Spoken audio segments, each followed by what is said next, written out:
I wasn't poor by most people's standards. I came from a family with a poor attitude, you know what I mean?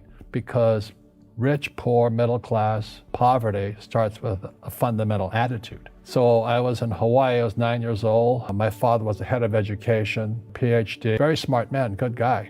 And for some reason, we moved across town and I went to a school with rich kids. So this is a little town called Hilo, Hawaii. That's not on the map anywhere, but it is. It's a sugar plantation town. So when I was 9 years old, I moved to this rich kids school.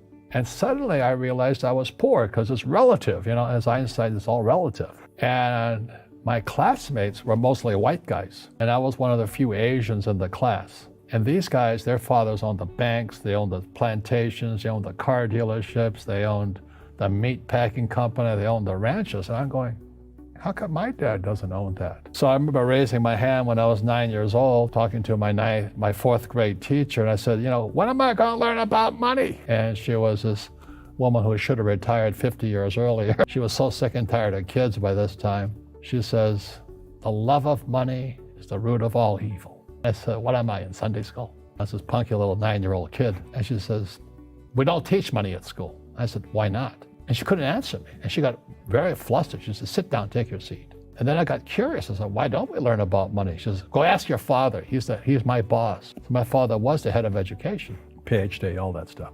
I go home and ask him, I said, why don't we learn about money in school? And he looked at me and says, because the government doesn't let us teach that subject. The government tells us what we can teach and what we can't teach.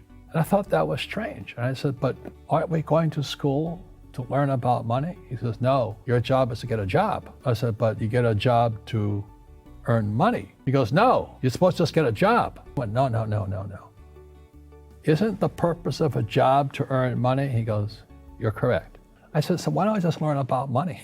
I can skip the job part. And he got flustered and he said, look, and my father was, for Japanese, very tall, 6'4", and imposing man, good guy. But he says, if you want to learn about money, why don't you ask your best friend's father about money?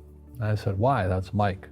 So I asked him. He says, because Mike's father is an entrepreneur. And I said, what are you? He says, I'm an employee. I'm a government employee. I went, oh, what's the difference? He says, the difference is an entrepreneur must know about money, or they're no longer entrepreneurs. And he says an employee doesn't have to know anything about money. So the government will take care of them, the company will take care of them. So I'm all confused.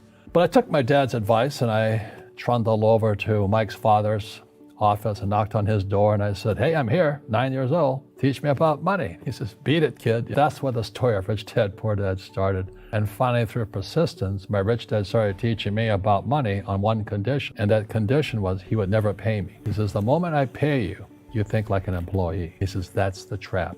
Entrepreneurs work for free. And now I'm 9 years old, my head's cracking in half. He says, you never want a paycheck. You understand that, kid? I said, okay, I got it. And he says, well, how do I make money? He says, that's what entrepreneurs figure out. It's a cat, you know, which comes first, a cat or the cat chasing its tail. And I said, so how do I learn about money?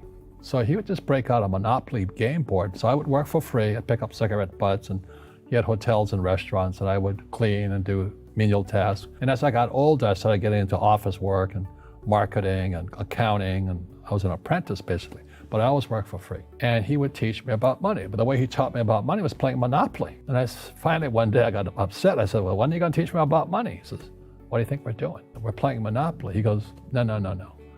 What do you think we're doing? We're playing Monopoly. He says, what do you think we're doing? So I don't know. I'm teaching you about money. And that's when, you have one greenhouse. It says, there's many formulas for great success in money. There's thousands of them, but one of the best ones found on the game of Monopoly. It still is today. 4 greenhouses, 1 red hotel. I said, what?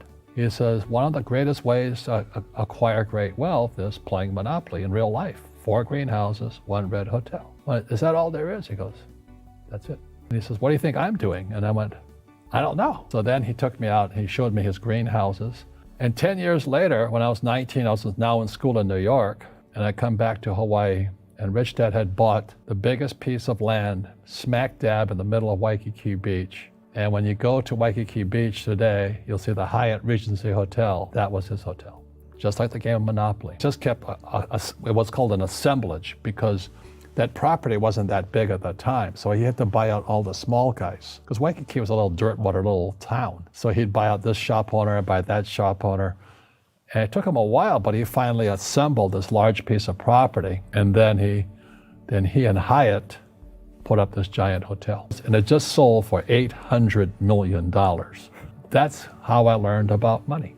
So today when people ask me what I do, they know me as the author of Rich Dad, Poor Dad. I just say I play Monopoly. So I own greenhouses, I own big hotels, I own oil wells, golf courses, businesses. I'm just playing Monopoly. That's all I do.